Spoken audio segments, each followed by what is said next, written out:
হরিষাবাদের রাজা ছিলেন কৃষ্ণচন্দ্র। তিনি রাজা হিসেবে অত্যন্ত দয়ালু প্রকৃতির মানুষ ছিলেন। প্রজাদের দুঃখ কষ্টে সবসময় তাদের পাশে দাঁড়াতেন। তার রানীও ছিল খুব ভালো মনের মানুষ। তিনি রাজার সমস্ত সিদ্ধান্তে তার পাশে থাকত। আর তাদের একমাত্র কন্যা ময়নামতি, তাকে মহারাজ সেই ছোট্টবেলা থেকে একটা ছেলেকে যে সমস্ত শিক্ষা দিয়ে বড় করে, সেই সমস্ত শিক্ষা দিয়েই তাকে বড় করেছিল। মা, আমি জঙ্গল সাফারিতে যাব। কি, জঙ্গল সাফারিতে যাবি? আচ্ছা, ওইখানে তুই কি করতে যাবি বলতো আমায়। জঙ্গল সাফারিতে গেলে অনেক নতুন নতুন পশু পাখি চেনা যায়, তারপর কত নতুন নতুন গাছপালা দেখা যায়।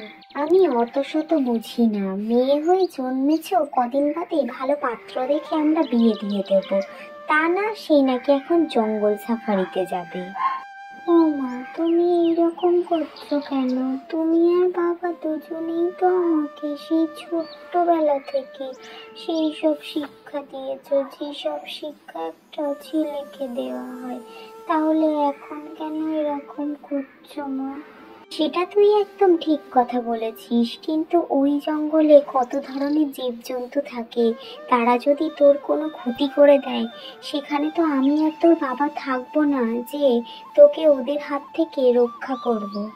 মা, তুমি একদম চিন্তা করো না, আমি কি একা যাচ্ছি নাকি? আমার সাথে তো মতিও যাবে। সে না হয় বুঝলাম, কিন্তু তোর বাবা কি রাজি হবে তোকে ওখানে যেতে দিতে? আমি অত কিছু জানি না, বাবাকে কিন্তু তোমাকেই রাজি করাতে হবে। সে তো আমি জানি, বাঘের কাছে আমাকেই যেতে হবে।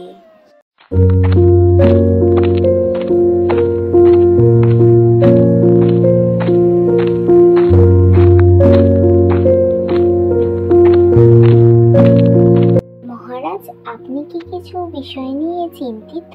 কেন বলো তো রানী? না, আসলে আমি আসার সময় দেখলাম আপনি হাঁটাহাঁটি করছেন, তাই বললাম। না না, সেরকম কিছু না। এবার বর্ষা আসতে দেরি করছে, মাঠের জমিগুলোর অবস্থা খুবই খারাপ। জানি না এবছর চাষিরা চাষ করবে কি করে।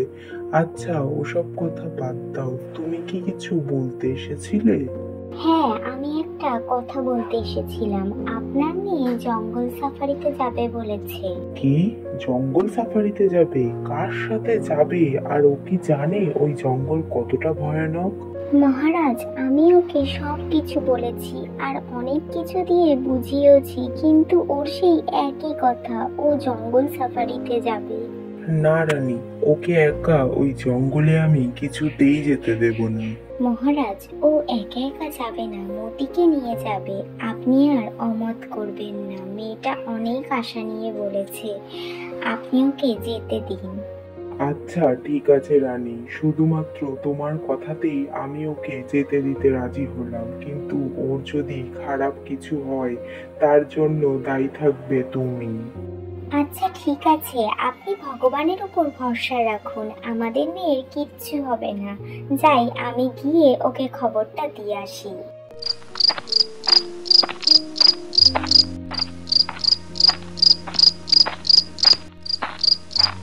কি রে ময়নামতি, কি অত ভাবছিস? তোর জন্য একটা খুশির খবর আছে। কি খুশির খবর, বলো না মা। মহারাজ রাজি হয়ে গিয়েছে তোকে জঙ্গল সাফারিতে পাঠানোর জন্য। কি মজা!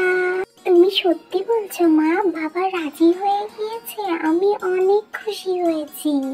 ঠিক আছে ঠিক আছে, আর লাফালাফি করতে হবে না।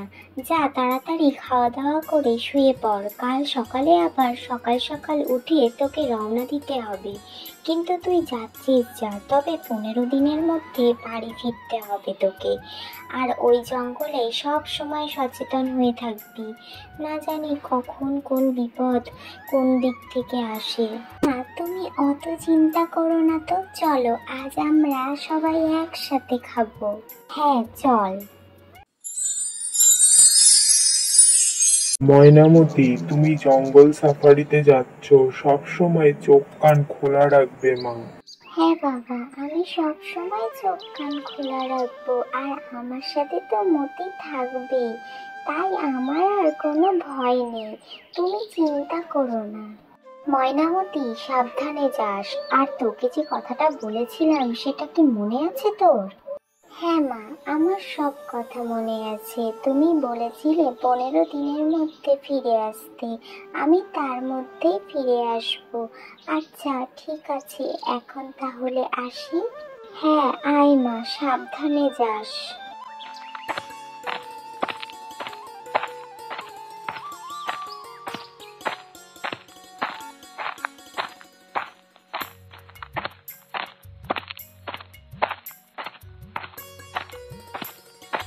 ওই দেখ মতি, ওইটা একটা গুহা না, চল আজ রাতটা আমরা ওইখানে গিয়ে আশ্রয় নিই। মতি, তোর কি খুব খিদে পেয়েছে? জানিস আমারও খুব খিদে পেয়েছে রে, কিন্তু কি করব বল, এখন তো চারিদিক অন্ধকার হয়ে গেছে। এখন কি করে বাইরে গিয়ে খাবার নিয়ে আসবো? কাল সকালে না হয় খাবারের খোঁজ করব। আমি ঘুমাতে গেলাম, তুইও ঘুমিয়ে পড়িস।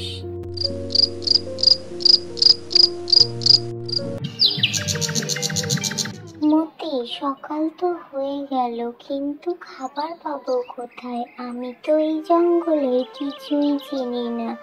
দাঁড়া, আমাকে একটা কিছু ভাবতে হবে। হ্যাঁ চল, আমরা হাঁটতে থাকি, দেখি কোথাও খাবার পাওয়া যায় নাকি।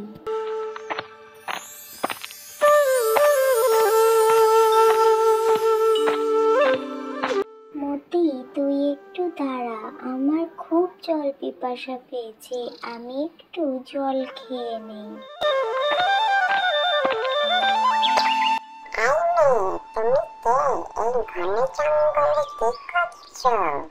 তুমি কথা বলতে পারো? হ্যাঁ, আমি কথা বলতে পারি। আচ্ছা, তোমাকে একটা প্রশ্ন করব। তুমি কি এই জঙ্গলে অনেক দিন ধরে থাকো? তাহলে আমাকে বলতে পারবে এই জঙ্গলে খাবার কোথায় পাওয়া যাবে? হ্যাঁ, বলতে পারবো, কিন্তু তার আগে তোমাকে আমার একটা কথা রাখতে হবে।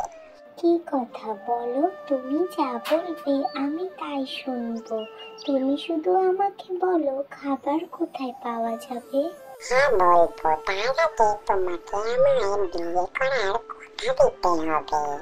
কি, তোমাকে বিয়ে করতে হবে? সেটা কিভাবে সম্ভব? তুমি তো একটা ব্যাঙ, আর একটা ব্যাঙ কিভাবে মানুষকে বিয়ে করতে পারে? এটা অসম্ভব। তাহলে আমি তোমাকে খাবারের সন্ধান দিতে পারবো না।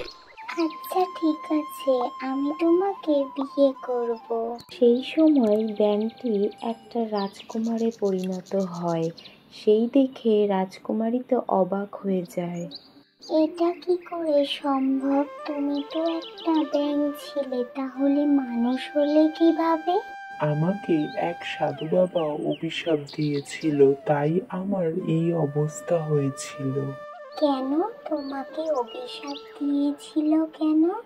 আমি একদিন এই জঙ্গলে ভ্রমণ করতে বার হয়েছিলাম। সেই সময় আমার পায়ের শব্দে একজন সাধু বাবার ধ্যান ভেঙে যায়। এই বালক, তুমি দেখতে পাচ্ছিলে না আমি ধ্যান করছিলাম, আর তুমি আমার ধ্যানটা ভাঙিয়ে দিলে? সাধু বাবা, আমাকে ক্ষমা করে দেবেন, আমি বুঝতে পারিনি। তোকে আমি অভিশাপ দিলাম, তুই ব্যাঙ হয়ে থাকবি যতদিন পর্যন্ত এক রাজকুমারী তোকে বিয়ে করতে রাজি না হয়, ততদিন পর্যন্ত।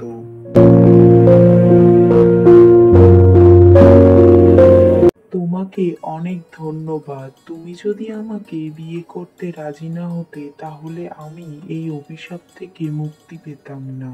তাহলে চলো আমরা এখন রাজ্যে ফিরে যাই, বাবা মাকে তো সবটা জানাতে হবে। বাবা, আমি ফিরে এসেছি তোমাদের কাছে। সে তো বুঝলাম তুমি ফিরে এসছো, কিন্তু তোমার সাথে এটা কে? বাবা, ও হলো ইন্দ্রবর্মা, পাশের রাজ্যে চন্দ্রশেখর রাজার একমাত্র পুত্র। আমরা দুজনে দুজনকে বিয়ে করেছি। তোমরা কেন এমন করেছো? আমি তোমাদের বিয়ে মানবো না। বাবা, তুমি একবার শোনো আমরা কি পরিস্থিতিতে বিয়ে করেছি। এরপরে রাজকুমারী তার বাবাকে সমস্ত ঘটনা খুলে বলে। এই কারণেই আমরা বিয়ে করেছিলাম বাবা।